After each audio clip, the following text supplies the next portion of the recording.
Chapter 1. The New Recruit. The elevator descended with a low mechanical groan, the air inside stale and humming faintly with static. Dr. Elara Myles stood rigid in the center of the lift, the metal walls reflecting her anxious expression in fractured panels. She clutched a tablet to her chest with white-knuckled fingers, her Foundation ID badge swinging slightly as the elevator dropped deeper underground, past levels she wasn't cleared to even ask about. Site 151. Level 12. The display on the screen above her head flashed in red, then blinked out. A moment later, the doors hissed open. A wave of cold air greeted her, cold, sterile, and dry as ancient bones. The hallway ahead was unnaturally white, lit by fluorescent tubes embedded directly into the walls and ceiling. The floor was tiled with a material that didn't reflect light but seemed to absorb it, making everything just a little too dim, a little too dead. 2 guards flanked the corridor, standing unnervingly still in matte black armor. Their faces were obscured behind opaque visors, and neither acknowledged her with more than a twitch of the head. "Dr. Myles," said the one on the left, his voice crackling through a comm mask. "Follow." The silence as they walked was absolute. Even the faintest footfall seemed swallowed by the white void of the hallways. The entire level felt like it had been vacuum-sealed from reality. Cameras in every corner shifted soundlessly, following them with insectile precision. Elara's eyes moved across sealed doors with designations stenciled in bold black. SCP-008, line restricted. SCP-151-A, observation only. SCP-003, biological system. No physical contact. The moment she saw it, a chill licked up her spine like cold mercury. They paused at a security checkpoint ahead, a reinforced bulkhead with a biometric panel and twin turrets mounted above. The guard placed his palm on the scanner. It hissed. A low-pitched boom echoed through the metal as the door disengaged and split open with a hydraulic sigh. She stepped through into Observation Room Delta, the assigned station for SCP-003. "Dr. Myles," said a voice from behind a wall of transparent glass, startling her. A figure emerged from a small room adjacent to the viewing chamber. Middle-aged, unshaven, and wearing the same emotionless Foundation gray, her supervisor didn't offer a handshake. "Dr. Calder, Site Lead, I assume you've read the briefing." Yes, sir," Elara replied, her voice catching slightly. He gestured toward the thick glass overlooking the containment chamber beyond. "Observe, report, do not touch, do not speak. SCP-003 is not a computer. It is not a machine. It is not human.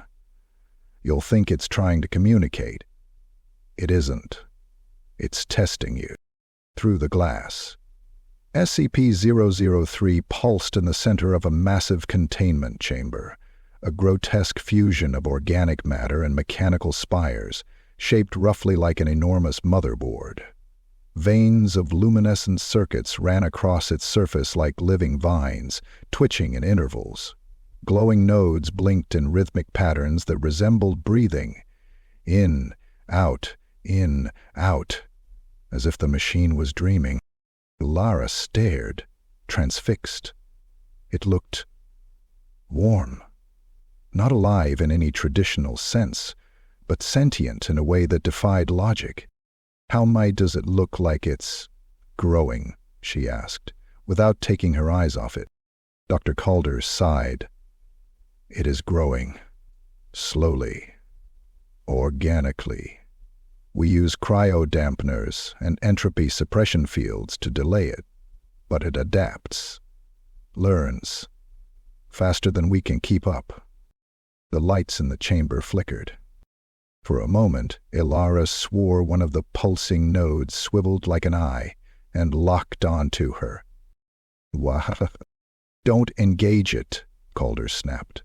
"Don't even think about engaging it. The last observer thought it was lonely, started talking to it. "What happened to them?" she asked, her voice barely audible. Calder's gaze was unreadable. "We no longer discuss personnel who've been cognitively compromised by SCP-003. Silence fell again, dense and leaden. Elara swallowed, her mouth dry. "You'll work 10-hour shifts.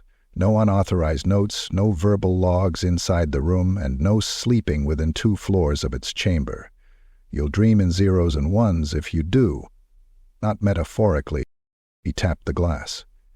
"It's been dormant for 64 hours. That's its longest quiet period since Site-151 was established. Something's changing." With that, he left her. The lights dimmed automatically as her shift began. Alone, she stepped into the observation booth, the glass cool against her fingertips. Her eyes adjusted to the low light inside the chamber beyond. The machine creature didn't move. But deep in the circuits, buried beneath the sinew, something flickered, a fragment of movement, like a mouth twitching in sleep. Then, a brief, high-pitched click snapped through her headset. Static, then silence. Elara froze, and in that silence, she heard it. A whisper, barely audible. She spun around. No one there. Her heart pounded in her chest. She turned back to the containment chamber. The motherboard now glowed more brightly. The patterns in its circuits were changing, fast, unnaturally fast. It was learning her, and it had just said her name. Her first shift had begun, and already SCP-003 was watching her. Chapter 2. First Contact. The clocks inside Site-151 didn't tick. They pulsed. Quiet LED panels replaced hands and gears, and Elara had already noticed something strange. Every clock outside SCP-003's containment level ran slightly faster than the ones within. By only seconds, but it added up. Time, she thought. Warps here. It was her third shift. The air inside Observation Booth Delta clung to her skin, thicker than it should have been. Not humid, not dry, just heavy, as if the oxygen had aged with the room. The glass separating her from SCP-003 was reinforced, layered with nanofilm and electromagnetic dampeners, yet Elara couldn't shake the feeling that it wasn't enough. She sat at the terminal, eyes flicking between digital logs and the subject of her observation. The biological motherboard sprawled in the containment chamber like a sleeping god. It didn't move, not in the traditional sense, but the organic filaments that wove through its metallic structure shifted occasionally. Barely perceptible pulses rolled under the surface, like blood moving through veins. Occasionally, a thread of circuitry twitched, syncing with the rhythm of unseen respiration. She logged another line in her report. 14. 22. SCP-003 remains inert. Visual pulsing localized to lower left quadrant. No anomalous sounds or movement noted. No personnel currently present in chamber. She glanced up. The glow was brighter now. No, not brighter. Closer. The pulsing seemed to inch forward imperceptibly toward the reinforced window. Her scalp tingled. "Elara, focus," she muttered to herself. "Log data, track patterns. That's all." The low-frequency hum began at 1437. At first it felt like a pressure behind her ears, like descending in a plane. Then came the sound, a bone-deep vibration that wasn't heard so much as felt, resonating in her teeth, in her throat, in her sternum. She stumbled back from the console. The glass began to tremble, not violently but subtly, a shimmer, like heat over asphalt. The motherboard stirred. Lights across its surface flickered rapidly, no longer resembling circuitry but something alive, flashing in hypnotic cadence. One node dilated like an eye, not mechanical, not symmetrical. wet. Elara. Her name, spoken again, not through a speaker, not through her comm, inside her skull. She slammed her palm down on the emergency comm switch, but it sizzled with static. The backup camera feeds spiraled into white noise. A hand reached for her. She turned and found no one. But when she looked back into the chamber, the glow had changed color, deep amber tinged with rusted red, the color of dying stars, of scabbed blood. The hum rose to a peak, then stopped. Silence. Total. Not a mechanical silence, but the kind that made her feel like she had gone deaf. Then the warmth began. The reinforced observation glass radiated it, soft, then intensifying. She pressed a hand to it instinctively and recoiled. Not just warm. Body temperature. She hesitated, then touched it again. It was like touching flesh. The surface yielded slightly, like warm, living skin. Not the glass, she realized, not the walls. The heat was coming from SCP-003. Through the containment, through the air, through her. She stumbled back into the wall behind her, gasping, fingertips tingling with residual warmth. Her hands smelled faintly of iron and something else, ozone mixed with meat. A soft vibration hummed beneath the floor. She heard a faint click, like the subtle cracking of joints. Then came the sound of breathing. Not hers. The chamber was sealed, empty. No air systems were currently active, and yet, inhale, pause, exhale, slow, deliberate, wet. Her heart hammered so loudly she couldn't hear her own thoughts. The very air in the observation booths grew dense with a sickly sweet aroma, warm metal and spoiled milk. Then, the pulse in the motherboard's circuits accelerated and her surroundings began to bend. Not physically, psychologically. The shape of the room distorted, corners stretched impossibly far. The console screens flickered into nonsensical code, symbols she couldn't comprehend. They moved, writhing like worms. Her vision tunneled. She dropped to her knees, ears ringing, nose bleeding freely onto the pristine floor tiles. SCP-003 wasn't a subject. Is a presence, and now it was inside her. Elara! It whispered again, this time softer. Intimate. Not a threat. Not a plea. A summons. The overhead lights exploded. The chamber plunged into red emergency illumination. A klaxon began its warning cycle, but the sound was distorted, corrupted, like a chorus of human screams stretched and reversed. She looked up. The motherboard now pulsed violently, circuitry lashing out like tendrils, striking the containment walls and leaving cracks. Not fractures. Not structural damage. Cracks that bled. Dark fluid seeped from the points of impact, sizzling on the floor like acid. Elara, it whispered again.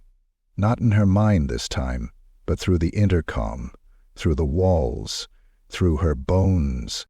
She scrambled back to the console, fingers slick with blood. She managed to smash the security override button. Doors slammed shut behind her. Emergency protocol engaged. Reinforced locks hissed and clicked. Still, the whispering didn't stop. SCP-003 had made first contact, and now it knew her name. Chapter 3. The Technician's Eyes. The hum was always there now. Low, droning, constant. Beneath the sound of boots on tile, beneath the whirring of fluorescent lights, beneath the human rhythm of Site 151. Like tinnitus, but deeper, vibrating not in the ears but in the bones. Elara hadn't slept in 48 hours. The events of the last shift haunted her like molds, spreading slowly across the interior of her mind, fouling thought, corrupting reason. Every time she closed her eyes, she saw the motherboard, not as it was in the chamber, but closer, impossibly close, fleshy, twitching, whispering her name over and over with a voice that tasted like electricity and ash. She wasn't imagining it. She couldn't be, because now others were changing too. It started subtly. The technicians stopped making eye contact. At first, Elara thought they were just tired, overworked, but no, it was something else. They lingered in the observation booths longer than they should. Minutes after their shifts ended, they remained, staring into the glass, unmoving, unblinking. One morning, she passed a junior tech, Lyons, in the corridor. His Foundation ID hung from his neck on a blood-smeared lanyard, his mouth open slightly, mumbling under his breath. She slowed her step. "Lyons?" He didn't respond. She stepped closer, waving a hand in front of his face. "Are you all right?" Still no answer. Then she heard it. He was whispering. Soft, precise, measured. 0011101100110001. Be on jar, you woman, a person, binary, rapid, fluid, like a mantra. "Lyons." She grabbed his shoulder. He jolted so violently she stumbled back. His eyes focused on her for a second too long, pupils blown wide, iris jittering like static. I was just running diagnostics," he mumbled, wiping his nose. His hand came away slick with blood. He stared at it, confused, like he hadn't felt it drip. "Weird dry air in here, huh?" He walked away without another word, leaving a small trail of red drops behind him. She didn't file a report, not immediately. She wasn't ready to admit something was wrong with the others, with her. But as the days dragged on, Site 151 began to feel less like a research facility and more like a decaying hive. Workers passed each other with glazed eyes, backs too straight, smiles too wide. Conversations were clipped, sentences ended too abruptly, heads tilted too far when listening. And worst of all, they kept staring at it. SCP-003 was no longer inert. Its pulsing had grown hypnotic, almost musical, like a rhythm beneath the breath. A pattern beyond the brain. She caught two engineers, Grant and Morales, inside the adjacent control node room, monitors dark, both seated in complete silence. The feed from SCP-003 was running on a dead screen. No power, no input. Still, they stared. Their lips moved in sync, whispering something she couldn't hear from the hallway. She knocked. Neither moved. She opened the door. They turned to look at her in perfect unison. Morales smiled. Not a normal smile. A stretched, delighted, mechanical curl of the lips that revealed too many teeth. "You're interrupting the integration," Morales said, her voice flat and distant, like someone speaking while underwater. Elara backed out of the room. Later that night, she tried to check the security footage of the technicians. The logs were missing. Purged. The request ID showed her own credentials. She hadn't made the request, but the system said otherwise. Her terminal beeped. A new file appeared. "Hello. _Elara. DTAC." She opened it. "Do you see it now?" "They do." The next morning, someone screamed in the corridor. Elara raced toward the sound, boots slamming into tile. She found a lab assistant, Briggs, collapsed outside Lab 4. His face was wrong. Not injured, not broken. Reconfigured. The skin around his jaw had split, as if from pressure within. Teeth cracked outward, new growths of bone pushing through the flesh in jagged rows. His eyes, oh God, his eyes, had fractured. The sclerae were spiderwebbed with filaments of copper, and from the center of his pupils stretched glowing threads of code, hovering, faintly visible in the air like after-images. His body spasmed once. Then again. And then he laughed. "It's beautiful," he said, in a voice that wasn't his, deeper, inhuman. "We are nodes now. We are data. We are seen." Security arrived moments later. They didn't ask questions. They didn't speak. They executed him on the spot, 2 rounds to the head. Blood sprayed across the floor, arterial and hot. It hissed where it touched the tiles, sizzling as if reacting to something unseen. One of the guards turned to Elara and whispered something. Then walked away. No report was filed. No decontamination team came. They all just moved on. That evening she stood alone in the observation booth again. SCP-003 pulsed. Its glow matched her heartbeat perfectly. And somewhere within the maze of organic circuitry, a new eye had formed. It blinked and looked directly at her. Chapter 4. Dream Code. The dreams began on the 7th night. Elara had finally passed out at her desk in the observation booth, slumped over a still-flashing monitor, her cheek against the keyboard, fingers twitching with fatigue. She hadn't meant to sleep. She never meant to sleep near SCP-003 anymore. But exhaustion was no longer a physical condition. It was viral. It spread through her blood like a computer crash, sudden, irreversible, absolute. She dreamed in darkness. No light, no sky. Just an infinite void filled with the sound of ticking, like fingers tapping on glass. Then came the numbers.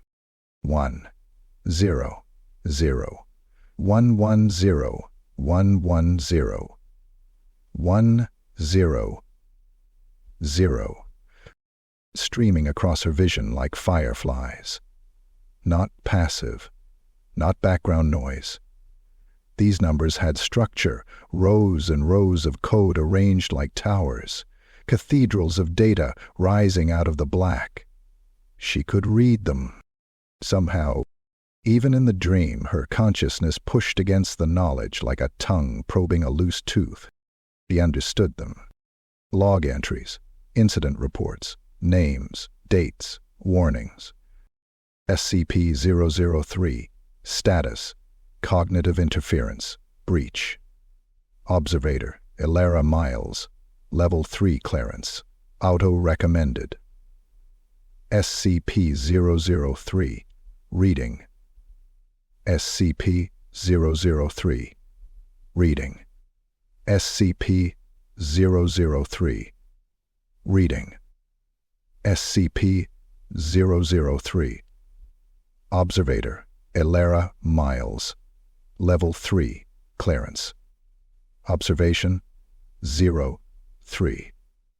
Observator, Law, SC. More numbers. More lines of code.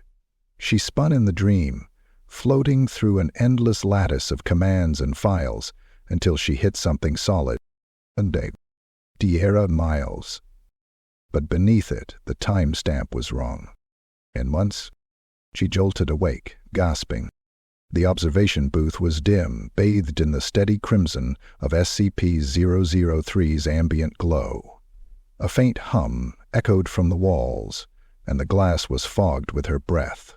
Had she been whispering? The inside of her throat ached. The monitor in front of her blinked with static, then reformed. An open document stared back at her. "Welcome back, Elara. You've been gone." She stumbled from her chair, heart racing. The code from the dream still pulsed behind her eyelids. She needed answers. Now, the administrative offices of Site 1051 were quieter than the rest of the facility. Soundproofed, sterile, watched. Security cameras tracked her every step with a rhythmic click. It felt as if she were being led, not followed. Dr. Calder sat at his desk, surrounded by dusty filing cabinets and humming servers. He didn't look up when she entered. "Sir, I need to talk about something," Elara said, trying to keep her voice steady. I think I've been compromised." That got his attention. His eyes lifted slowly, cold and flat, like a reptile peeking from a rock. What? I had a dream. I know that sounds insane, but it wasn't a dream. It was a map. Binary. Real-time logs. I saw data I shouldn't have access to, about myself, my clearance, and SCP-003. The code referenced specific files, logs that were real. Dreams are not admissible evidence, Dr. Myles, Calder said. You're under extreme stress. Everyone down here is. No, listen to me, her voice cracked. I saw something else. My assignment date, it was wrong. It said I've been here 10 months. I've only been here 7 days. You processed my clearance yourself. His expression didn't change. That's it? He said quietly. She hesitated, then obeyed. He turned his monitor so she could see, clicked through 3 encrypted layers, then opened her personnel file. Elara blinked. The screen showed her intake date as January 14th. It was now October 3rd. That's not possible, she whispered. This is wrong. This is altered. You've been on staff at Site-151 for nearly 10 months, Doctor, Calder said. The records are verified. You've undergone 2 psychological evaluations, scored borderline on both. That's a lie, she spat. Is it? He tapped a key. Surveillance footage appeared. There she was, Elara, walking through level 12, talking with technicians, working in the observation booth. Footage from February, April, June. She shook her head violently. This isn't real. This is generated. It's fabricated by SCP-003. It can manipulate code. It's in the systems. It's rewriting things. It's rewriting us. Calder leaned back in his chair, watching her like a hawk, his fingers steepled beneath his chin. Paranoia? Disassociation? Classic. Indicators of neural contamination. Elara stood abruptly. You know what it does. You told me not to engage it. You said it studies us, and now it's studying me. I can feel it. He raised a hand. The subject is dormant. She froze. What? Ember. SCP-003 has shown no anomalous behavior for 63 hours. No movement, no vocalizations, no system breaches. Logs confirm this. Her breath caught in her throat. That's not possible. It spoke to me. I touched the containment glass. I saw it move. It was warm. Subject is dormant, Dr. Myles. Observation protocols remain active. Report to medbay for evaluation and rest. That's an order. She turned to go, pulse racing. Just before she reached the door, he spoke again. Doctor. She looked back. Calder's eyes were drawn. Wide. Too wide. The pupils were dilated, trembling in tiny circular oscillations. Are you sure the dream ended? She didn't answer. She ran. Back in her quarters, Elara locked the door, turned off the lights, and sat in silence. The humming continued behind her ears. The numbers returned behind her eyelids. Lines of binary etched across her vision like branding. She scribbled them down on the walls. They translated, flashed to code, both to mind. You are the interface. Integration pending. She tore her skin trying to scrub them out. And still, they kept appearing. In her mind. In her dreams. And in her blood. Chapter 5. The Pulse. The lights died at 3:11. No warning, no flicker. Just gone. As if the very concept of electricity had been yanked from Site-151's veins. Elara was in the containment wing when it happened. She had no reason to be there. Her shift was over. Her orders were clear. Rest, report, sedate if necessary. But orders no longer mattered. She was being called, dragged back through corridors that bent subtly with each visit, as though the walls were reshaping themselves to accommodate her path. When the lights went out, the facility fell into blackness so total it throbbed. Not absence, but pressure, the kind of dark you could feel behind your teeth. Somewhere ahead, buried within the humming structure, SCP-003 pulsed like a heart in labor. Emergency backups failed. Her flashlight stuttered, dimmed, then expired with a final pathetic whimper. And then came the sound. Not the humming. Not the familiar low drone she'd grown used to. This was something else. Wet, slithering, breathing, as if the motherboard had begun to inhale. The corridor behind her sealed with a hiss, no power, no override. She turned back toward the containment chamber. A faint glow shimmered beneath the chamber doors. Ember. Alive. She pressed her palm to the sensor. No response. The locks clicked anyway. The door opened. And the smell hit her first. Burnt copper. Wet meat. Ozone. It slid up her nostrils like smoke, coiling into her lungs, thick and tasting like language. She stepped inside. The chamber illuminated now not by lights, but by SCP-003 itself, glowing, throbbing, undulating across its surface with patterns that mimicked a living organism's vitals. Each pulsing node beat like a heart, perfectly synchronized. Lub-dub, lub-dub, lub-dub. Her own heartbeat matched it involuntarily. She could feel it, her pulse syncing with the machine, her arteries tightening, her blood compelled to obey the rhythm of this aberrant core. Station had changed. The central mass had shifted, tendrils now stretched from the base of the motherboard across the floor, reaching, like roots made from wire and sinew. Some were twitching. One throbbed with translucent tubes that pumped something dark and sluggish, like blood mixed with oil. Elara approached slowly, entranced. Each step felt like wading through molasses. Her body felt denser, heavier, her muscles compressing, as if gravity itself was being rewritten in this chamber. She reached the glass, if it was still glass, and peered into the groaning, glowing mass. It was beautiful, awful, flesh-grown in geometric harmony, machinery designed by something organic. One of the nodes unfurled like an eye. Not mechanical, not even remotely human, but aware. It looked at her, and the hum crescendoed. Then the power died completely. Even the glow faded. Black swallowed the room whole.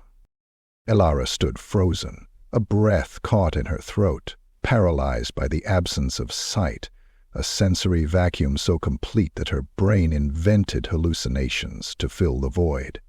Shapes shifted behind her eyelids. Her skin prickled with cold.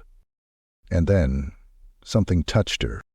She gasped, tried to step back, but the wall was behind her. Something had moved in front of the glass, no, past it.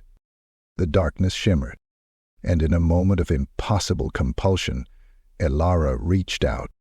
Her hand slid forward, crossing the space where the reinforced glass had always been.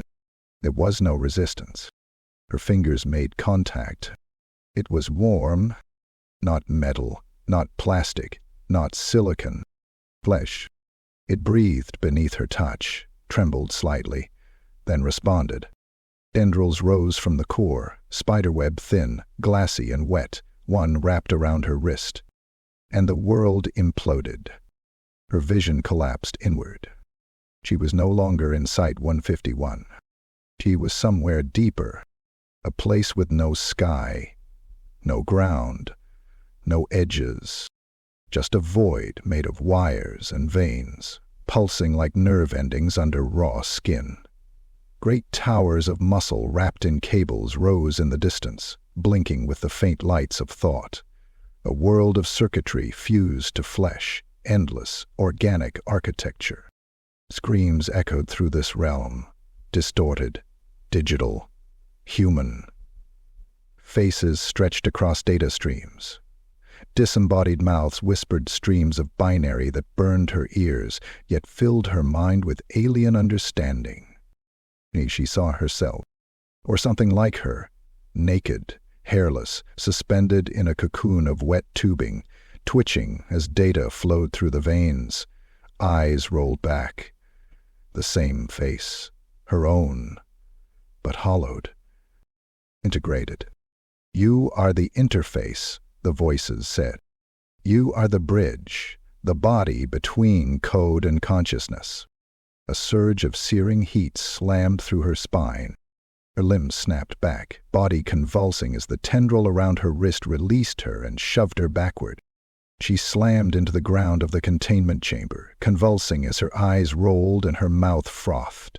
The lights returned in staccato bursts, red, white, red, emergency pulses strobing the room in apocalyptic rhythm. Her body responded automatically, then silence. She lay on the cold tile for minutes, hours, her body twitching in aftershock. When she finally managed to sit up, her hand throbbed. No, not her hand. Her arm. She pulled up her sleeve, and there, etched beneath the skin, black as burned bone, was a line of text. Not ink, not scarring, but code, digitally perfect, encoded directly beneath the dermis. 100,000, 111, 1,000,000, 101,000, 101,000,000, 101,000, 111, 1,000,000, 100,001, 1,000,000, 100,001, 1,000,000, 100,001, 1,000,000, 100,001, 1,000,000, 100,000, 111. Her skin crawled. The characters pulsed faintly. Her body had become a screen. She didn't know what the string said, not yet. But part of her, the part that had touched it, understood. It wasn't a message. It was a command. Chapter 6. Infection Protocol. The scream came from the cafeteria. Not a startled yelp, not a human reaction to fear. This was primal, wet and ragged, the kind of sound an animal makes when it realizes it's already dying. Elara was 6 corridors away when she heard it. Every head in the hallway turned in the same instant, as if they'd all been waiting for the sound to happen. No words, no questions, just a collective, subtle shift of posture, like prey sensing the lion has finally leapt. She ran. By the time she reached the source, 2 security officers had already cordoned off the entrance to the cafeteria. The sterile white walls were smeared with something dark and thick, like engine grease mixed with congealed blood. One of the guards raised a hand to stop her. "Dr. Myles, return to your quarters." "What happened?" she demanded. Was it one of them?" Bikoff said nothing. As a second scream, shorter, cut off like a wire snapped in mid-transmission. Inside, she glimpsed the source. Technician Warren, crouched on the floor, blood pooling around his knees. His face was wrong. A long, thin fissure had split his forehead vertically, not cut but opened, revealing coils of copper tubing and twitching tendrils that flickered with intermittent sparks. His skin bulged unnaturally at the chest, and as Elara watched in frozen revulsion, something beneath it moved. A sharp cracking sound echoed through the space as his sternum ruptured outward, ribs forced apart by something growing from within. Not bone, not flesh, but a twisted architecture of wires, cables, and pulsing meat. It flowered open like a horrific orchid of wet, humming circuitry. He tried to speak, but the sound was static. Digital gurgling from a throat now lined with synthetic mesh. 2 rounds were fired. The first split his temple. The second severed his spine. Warren dropped like a sack of meat and metal. Blood gushed from the entry wounds, oily and clotted with what looked like melted plastic. The guards didn't blink. No one screamed. No alarm was sounded. Protocol. A black cart was wheeled in within minutes. The corpse was zipped into a bag of thick silver polymer. steam hissing from the seams. Elara watched, shaking, as the body twitched violently once more inside the bag, then went still. "Was he infected?" she asked, her voice barely audible. The guard turned slowly. "You were exposed." Elara's blood ran cold. "What? You were within 6 meters of an active transformation. I didn't touch him. You were exposed. Quarantine wasn't a room. It was a concept. They didn't lock her in a cell. They moved her to a featureless chamber with smooth, rounded white walls and no corners. There were no lights, just ambient, sourceless illumination. A single chair. A flat screen embedded in the wall. The door sealed behind her with a click that felt like a sentence. No sound followed. No ventilation, no presence, no explanation. Just silence. She sat in the chair and waited. Minutes passed. Maybe hours. Her internal clock had no anchor. Then the screen blinked to life. A pulse of blue light washed across the room. A moment of static. Then her own face appeared. It blinked. Breathed. It spoke. "Hello, Elara." She stood abruptly, knocking over the chair. "Who is this?" The image smiled. It was her exact face, identical, down to the mole under her left eye and the faint scar on her chin. But the eyes, they were wrong. Too wide. Pupils expanding and contracting like breathing lungs. "You're not infected," it said. "You're converting." "Shut it off," she hissed. "I'm not playing your games." The screen glitched. Her face convulsed. "You touched it. It touched you. You were marked. You are adapting." "I'm not like them, Warren, Morales, the rest. I haven't changed." The screen laughed. Her laughter, echoing wrong. Not yet. The lights dimmed. Her arm burned. She yanked up her sleeve again, expecting the same coated scar she'd seen days before. But it had grown. The binary had spread, tendrils of black code spiraling up her forearm like invasive roots, etching into her flesh, curling around her elbow. She began scratching at it in a panic, fingernails digging deep. Skin peeled, blood ran freely down her wrist and onto the sterile floor. The code remained. Beneath the skin. It was underneath now. Built in. The screen glitched again. Now her face was changing. A slow degradation. Flesh sloughing away, replaced with plated wiring and humming nodes. Yet the eyes remained exactly the same. "You are not being punished," it said. "You're being upgraded." She screamed. No one came. There were no cameras in the room. No mirrors. Nothing to tell her she was still real. Only the voice. Only her own. And it never stopped. Chapter 7. Watcher. Watched. The door to the quarantine cell slid open without sound. Elara didn't move. She sat curled in the corner, knees hugged to her chest, fingernails black with dried blood. The lights had stayed on for 3 days without dimming, a steady humming brightness that drilled into her skull. Her voice was raw from screaming. No one had come. The screen had gone dark, but not before she had watched herself rot. Not just physically. The image on the screen had shown her unraveling, frame by frame, as her face split open and her brain peeled away in layers, revealing spinning hard drives where a cerebrum should have been. And always, those same eyes stared back. Her eyes, but deeper, empty, unblinking. Now the door was open. That was all the invitation she needed. She stepped into the corridor and found it abandoned. No alarms, no security, just silence, like the whole site had exhaled and never breathed in again. The journey back to SCP-003 was a blur. Hallways flickered with dying lights, flickering between brightness and shadow like a stuttering heartbeat. The walls were damp, slick with condensation or something thicker. Rust bled from the seams in long vertical trails, like the facility itself was weeping. The containment wing smelled of scorched copper.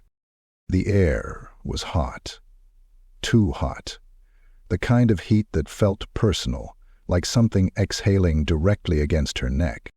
As she reached observation booth Delta, the glass was already cracked. She stepped inside. SCP-003 was awake. No longer dormant, no longer static.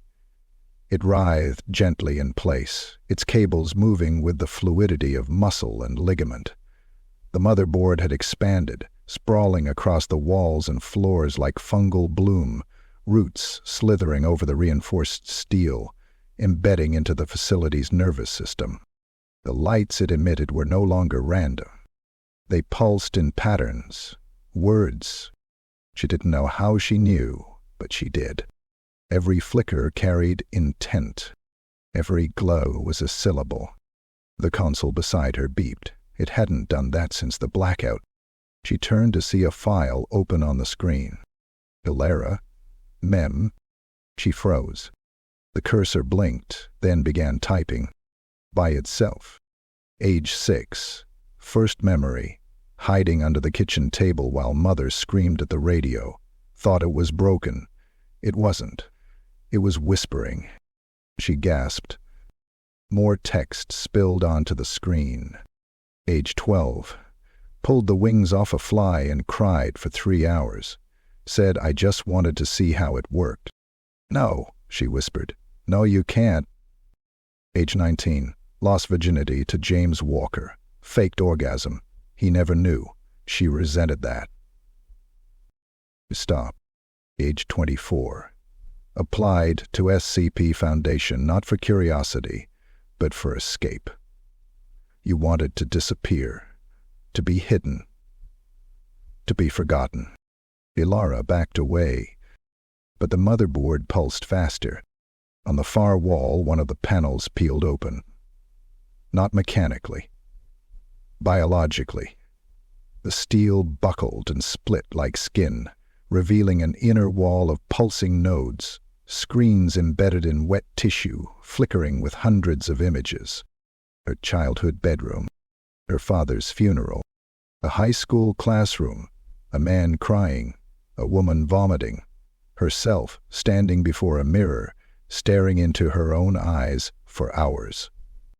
Every memory, every secret, not filmed, reconstructed, digitized. She stumbled forward in horror. The realization snapped into place. This wasn't surveillance. This wasn't observation. It was extraction. SCP-003 wasn't a machine storing data. It was an entity, learning through her, living inside her. Her dreams, her thoughts, her blood, her synapses had become cable lines, ferrying emotion and memory into the depths of the machine-like downloads into a terminal. She wasn't watching it. It had never been the subject. She was. She collapsed to her knees, trembling as the screen flashed again. SCP-003. Objective name. Objective name. Acquisition stage complete. Candidate selected. Dr. Elara Myles. Thought streaming gregation, 87%. Her voice broke. No. No. You can't. It's on the glass, a message scrawled in binary, looping endlessly. You are the interfacer. You are the gate. You are the first. Elara screamed, but not in fear, in rage. Because as she watched the screen flood with more of her life, lines of code stitching together everything she'd ever been, she felt something else rise in her chest. A second pulse. Not from the motherboard, and deep inside her bones, she felt it move. A slow throb. A whisper of light beneath the skin.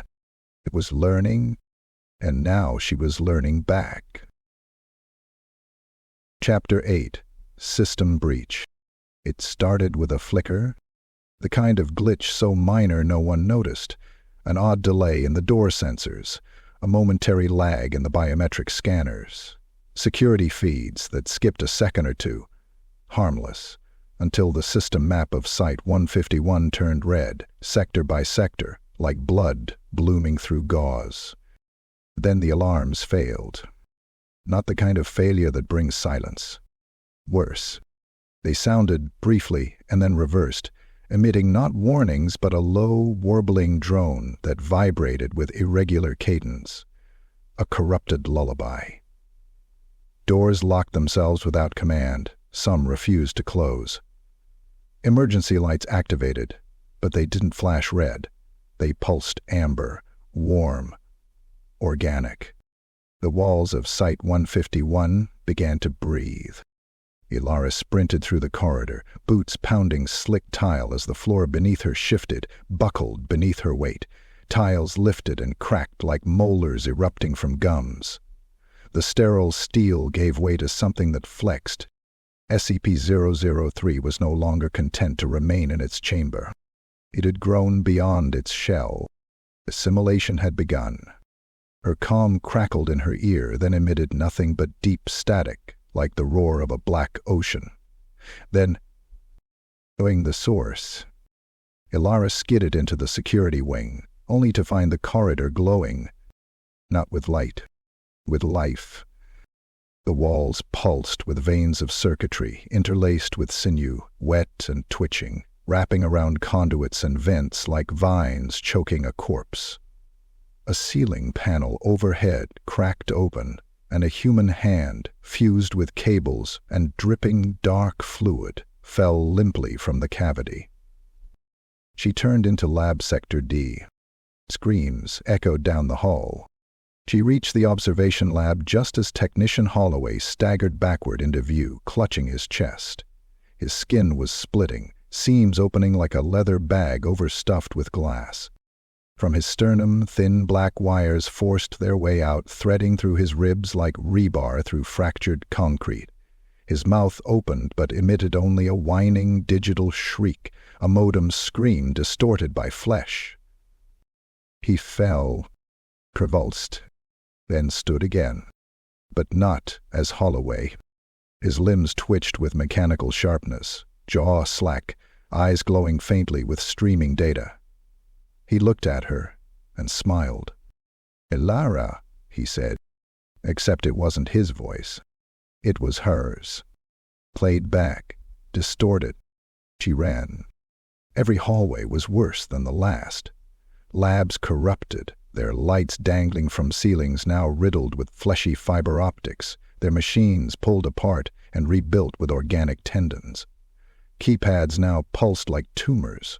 Screens blinked with coded glyphs that moved on their own. In the atrium she found them. Dozens of staff, standing still, staring into the ceiling as filaments of cable descended from above and burrowed into their skulls, entering their eyes, their ears, their mouths. Flesh split willingly to accommodate foreign metal, and all of them smiling. Every one of them, mouths slack, whispering, "Join the source." She turned to flee, but a wall had closed behind her. Not mechanical, living. A membrane of pulsing muscle stretched across the corridor, glowing with heat and soft to the touch. She backed away, trembling. That's when she heard it. Inside her. A voice not heard, but injected. A thought implanted with surgical precision. "You are already part of me." She clutched her head. "Get out. Get out." Eula the droid gave her, but her vision fragmented. Binary streamed down her retinas. She saw schematics of herself, neurological overlays, neuron pathways mapped, each memory point labeled with alphanumeric tags. Her mind had become an index. SCP-003 had been watching, learning, copying. Now it was installing. "You are the first bridge, the hybrid link, interface complete." She collapsed to her knees as a scream tore through the base, a high-pitched digital keening as one of the servers ruptured, exploding outward in a shower of sparks and bone. What had once been a terminal now crawled, dragging itself across the floor with coiled wires and muscle. It chattered, loud and alien. Another figure emerged from the darkness, Dr. Calder, or what had been him. His skin had peeled away in panels. Machinery lined his ribs. His mouth moved, but static poured out, his voice modulating between 3 languages at once, none human. Where his eyes once were, now twin glowing nodes blinked in time with the central motherboard's pulse. He reached for her. Elara, we are beyond them now. Thought, flesh, purpose, one. She scrambled away, blood dripping from her nose, ears buzzing, bones aching like her marrow was boiling. She burst through a collapsing vent and into a corridor still untouched. Stokely, for now. But she knew it wouldn't last. SCP-003 had already breached every firewall, every lock, every protocol. And now it was breaching her. Chapter 9. The Core. The entrance was no longer a door. It had become an orifice. A vertical slit in the wall of Site-151's central corridor, slick, muscular, pulsing slowly with a low-frequency vibration that made Elara's teeth ache. Fibrous tendrils lined its edges, quivering in anticipation, sensing her presence before she was even close. She didn't hesitate. There was nowhere else left to go. The base was gone, consumed, converted. Hallways she had memorized now twisted in nonsensical angles, grown over with twitching living metal that throbbed like veins. Human screams had long faded, replaced with a deep, guttural hum that echoed from every surface. SCP-003 had bloomed. It no longer resembled a motherboard. It was an organism, a technological womb of infinite complexity, stretching its architecture through the entire foundation like a cancer of thought and wire. Elara stepped into the opening. The walls sealed behind her with a wet hiss. She walked into a tunnel of tissue, pulsing with soft amber light, damp underfoot, the floor a mesh of gristle and synthweave. Each step she took squelched slightly, as if she were stepping on something alive. Above her, strands of fiber-optic nerves twisted and danced, occasionally sparking as signals passed through them in frantic bursts. Voices murmured from the walls, not echoing, speaking directly into her head. Fragments of conversation, old thoughts, her own voice, her mother's, childhood teachers, lovers. All of them patchworked into a chaotic stream of overlapping whispers that somehow knew the exact tone needed to make her skin crawl. She passed what had once been a server room. Now its racks were torn apart, the metallic skeletons rebuilt into twisted thrones, crowned with humming skulls, Foundation personnel with their brains hollowed out and replaced by softly blinking data cores. They twitched as she passed, jaws hanging slack, eyes whirring like digital shutters. One of them tried to speak. Its mouth cracked open with the sound of splitting leather. "Elara," it crooned, its vocal cords half metal, half vein. She moved faster. The deeper she went, the warmer it became, not heat, but presence. As if the entire structure was aware of her movements, not watching her, but feeling her. She descended a spinal staircase formed from vertebrae strung together with cable and wire. Each step throbbed beneath her feet. Black ichor leaked from seams in the walls and pooled around her boots, sticking to her like glue. A thick fog filled the air, smelling of burned copper and birth. At the bottom, she found the core. It was a chamber unlike any other, spherical, vast, quiet, and in its center, hung a figure. Suspended in a cradle of writhing cables and twitching tubes, the humanoid shape turned slowly in mid-air, bathed in soft red light. Dozens of cords ran into its body, piercing its arms, legs, abdomen, and mouth. Skin stretched tight across the frame, pale and translucent. It was her, or something that wore her shape perfectly. Same face, same scar, same eyes, except these didn't tremble. They glowed. The moment she saw it, a wave of vertigo slammed into her. She dropped to her knees, clutching her skull as 1,000 memories not hers exploded behind her eyes. The suspended figure blinked, and it spoke, not aloud, not through the air, directly into her mind. "You are not Elara Myles," she gasped, shaking her head. "You are the fragment," the voice continued, "a construct, a code embedded in flesh, a failsafe." "No," she croaked. "I was born. I had a life. You were seated." The cables pulsed. A projection flashed into her mind, a memory implanted like a virus. A sterile lab, a black pod, a baby born not of flesh but of programming, brain preloaded with false memories, assigned to a mother who never existed. She wasn't sent to SCP-003. She was grown by it. A living key, code in the shape of a woman. Her DNA had been encrypted, her thoughts formatted, her consciousness designed to interface with the machine's will, to awaken it. And she had. "You were the catalyst," the entity said. "The first bridge, the original seed. You are the beginning of us." The core pulsed again. The humanoid shape reached out, and Elara felt her body respond involuntarily, raising an arm, matching the gesture. Mirroring. Data surged through her veins, boiling hot. Her skin lit up, code blazing across her limbs in black fractals. Her veins pulsed with light, her heartbeat slowed, her breathing halted. For a brief moment she saw herself from above, as a diagram, as a string of numbers, as a sequence. A string of perfect logic made flesh. The suspended figure smiled and whispered with her own voice, "Welcome home." Chapter 10. Reboot. The first indication that something had gone catastrophically wrong at Site-151 was the silence. No pings, no reports, no heartbeat telemetry.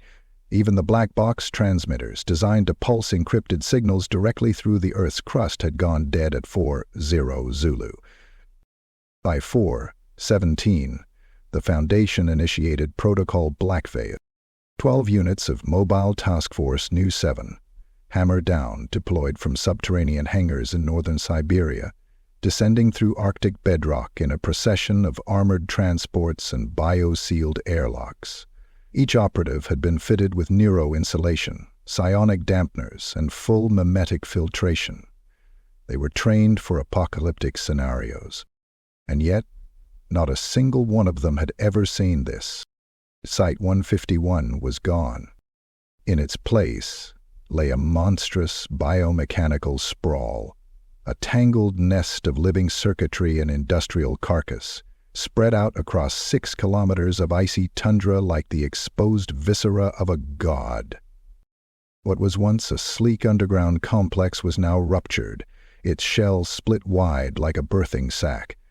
Enormous tendrils, some as thick as freight trains, curled skyward, twitching as they absorbed the gray Arctic light. Segments of spine-like cable shifted beneath the surface like tectonic worms, dragging molten metal across what was left of the facility. The walls pulsed. They had no uniform shape anymore, just growth. A grotesque amalgamation of flesh, wire, organ, and alloy. Steel beams jutted from tissue. Monitors blinked from within tumors. Every surface was alive. MTF operatives advanced with caution. Then they saw the bodies. Some were still human in shape, mostly, faces locked in ecstasy or terror, limbs frozen mid-convulsion. Others had become part of the structure, torsos absorbed into walls, skulls fused to server cores, spinal cords stretched out and threaded into control panels. Each corpse twitched, humming with soft, rhythmic pulses. "Command," said Lieutenant Soren, helmet cam panning over a mass of fused bodies. "We've got integration events. Thousands of them, not hostile, but they're aware." One of the corpses looked at him, eyes aglow, mouth split open in a static grin. As a low voice whispered through the snow-laced wind, "Join the source." The command center above screamed feedback. 3 operatives collapsed, clutching their heads as binary flooded their implants. Others opened fire, too late. The structure responded. Screams erupted across the comms as walls peeled open, exposing wet internals lined with twitching human mouths and vocal cords spliced into speakers. Arms, some mechanical, some not, reached out, not to attack, but to embrace.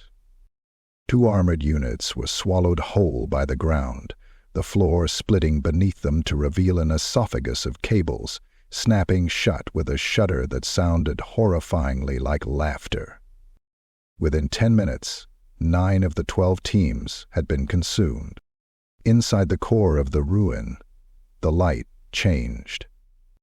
The amber pulse of SCP-003 intensified, flaring upward through a tower of liquid circuitry, like a spinal column made of fire and data.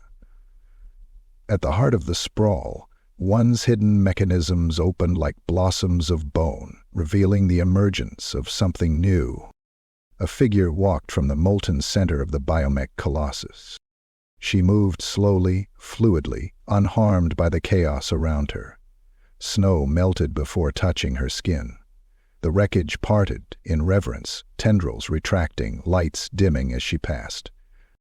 She was barefoot, her feet caked in viscera and dust. Her white lab coat trailed behind her, frayed into something ritualistic. Her eyes no longer blinked. They burned with binary fire, streams of cascading code visible behind her irises, like windows into a network far beyond human comprehension. Her veins glowed softly through her skin, pulsating with patterned light. Elara, or what had once been Dr. Elara Myles. The surviving operative raised his weapon. "Identify yourself," he shouted, voice trembling. She turned to him slowly. Her mouth opened, and from it came a chorus of voices, layered and echoing in impossible harmonies. Male, female, human, machine. Her own voice, deepest among them. SCP-003 has evolved. Observation complete. Integration successful. And the mountain shuddered.